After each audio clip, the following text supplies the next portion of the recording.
श्री जगन्नाथ महाप्रभु के भक्त थे सदन कसाई। सदन कसाई मांस बेचते थे, यही उनका काम था। ऐसे तराजू में तौलते थे मांस को। जब मांस का विक्रय कर रहे थे तो उनको पता नहीं चला।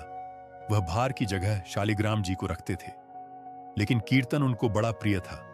कीर्तन करते हुए मांस बेचते थे। बताओ, ऐसा उनका स्वरूप। एक बार एक महात्मा वहां से निकल रहे थे तो महात्मा ने जैसे ही देखा, वह देखते ही पहचान गए। मुंह पर कपड़ा रखकर जा रहे थे। देखा कि यह तो शालिग्राम जी हैं। तुरंत बोले, अरे तुम यह क्या कर रहे हो? बहुत बड़ा पाप है यह तो, साक्षात शालिग्राम जी हैं। उसने कहा, महाराज मुझसे गलती हो गई, मुझे तो पहचान है नहीं। बोले, लाओ इनको मुझको दो। शालिग्राम जी ले लिए महाराज ने और जाकर शुद्ध नदियों के जल से स्नान कराया, पंचामृत स्नान कराया, इत्र लगाया, चंदन लगाकर चांदी के सिंहासन पर बैठाकर माला पधरा दी। ठाकुर जी का कीर्तन, बढ़िया खीर बनाकर भोग लगाई और खूब रोए महात्मा। बोले कि नाथ, आप भी कहां के कसाई के यहां बैठे थे, अब आप विराजो, प्रेम से रत्न सिंहासन पर विराजो। ठाकुर जी विराज गए। रात्रि को महात्मा के स्वप्न में आए और स्वप्न में आकर बोले, सुनो, सुबह होते ही हमको ले जाओ और हमको उस सदन कसाई के पास छोड़कर आओ। महात्मा बोले, महाप्रभु, मांस बेचता है वह, आपको तौलता है, तौलने के लिए भार बनाकर रखता है, आप उसके यहां क्या करेंगे? ठाकुर जी कह रहे हैं, हम जितना कह रहे हैं उतना करो बस। बोले, नाथ, यह तो वेद विरुद्ध हो जाएगा, शास्त्र विरुद्ध हो जाएगा। मैं आपको वहां कैसे छोड़कर आ सकता हूं? आपको वहां क्या सुख मिल रहा है? वह शुद्ध नहीं, पवित्र नहीं, उसका स्थान अच्छा नहीं। मांस विक्रय करने वाला व्यक्ति महापापी व्यक्ति, वहां क्यों जाना है आपको? ठाकुर जी बोले, कहीं पर हमको स्नान करने में सुख मिलता है, कहीं हमको सिंहासन पर बैठने में सुख मिलता है, कहीं भोजन करने में सुख मिलता है, कहीं माला पहनने में सुख मिलता है। सदन कसाई के यहां हमको लुढ़कने में सुख मिलता है।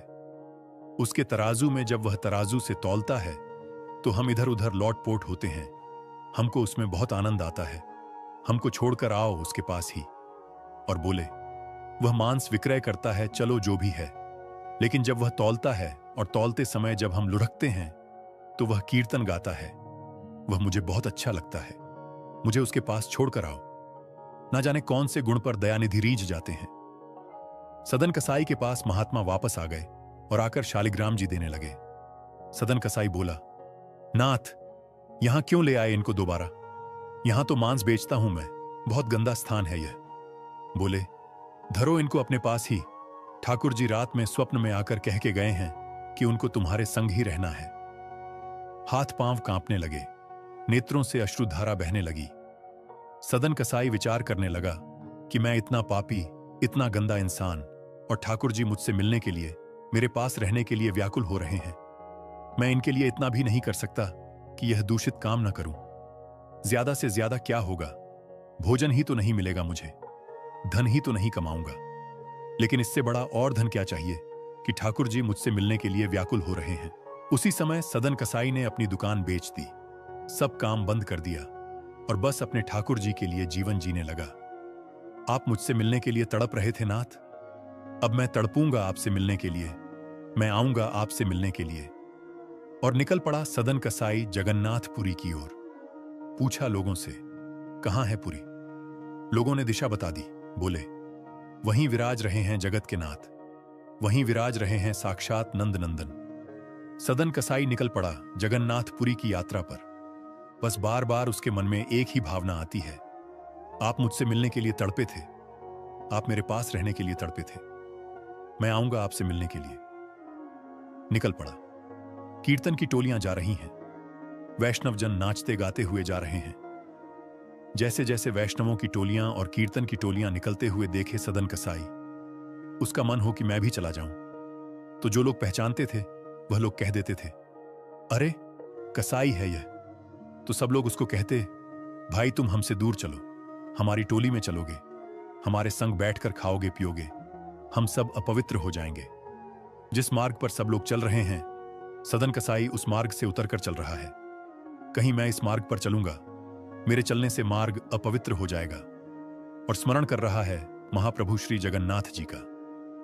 सदन कसाई चलते जा रहा है, एक मार्ग से उतरकर चल रहा है, निष्ठुर मार्ग पर चल रहा है और बस स्मरण कर रहा है श्री जगन्नाथ महाप्रभु का। चलते चलते चलते एक नगर में पहुंचा।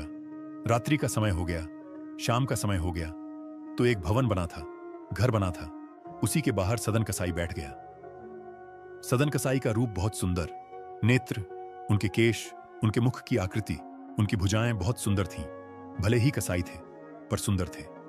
जिस भवन के बाहर बैठे वहां भवन की अंदर एक गृहिणी निकलकर बाहर आई और उसने जैसे ही सदन कसाई को देखा उसका मन आ गया उन्हीं के ऊपर। शाम का समय सदन कसाई को लोभ देने लगी और उसने इशारा करके कहा कि भीतर आ जाओ।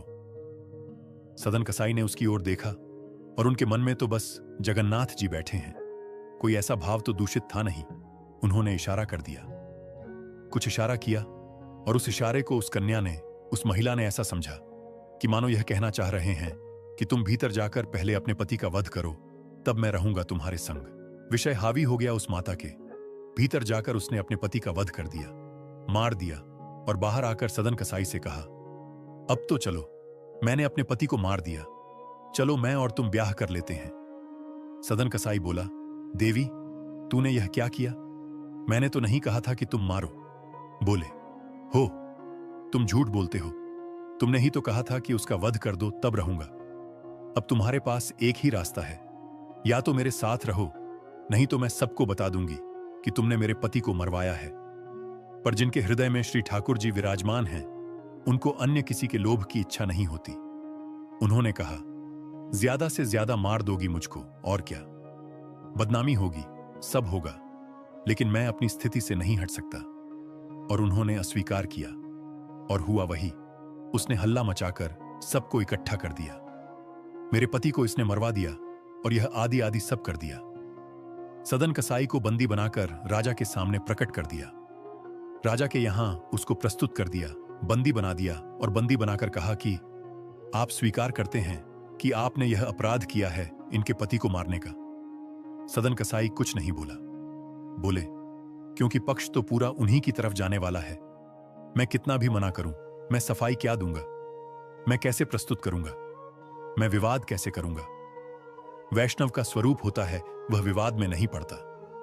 वह चुपचाप खड़े रहे, बस मुस्कुराते रहे। बोले, अब सत्य तो ठाकुर जी जानते हैं, मैं अब आपको कैसे बताऊं कि मैंने नहीं किया। मैं कहूं कि मैंने नहीं किया तो मेरे पास कोई प्रमाण नहीं है देने का कि मैंने नहीं किया। और प्रमाण देने के लिए, इकट्ठा करने के लिए मैं नहीं निकला हूं, मैं तो जगन्नाथ जी से मिलने के लिए निकला हूं।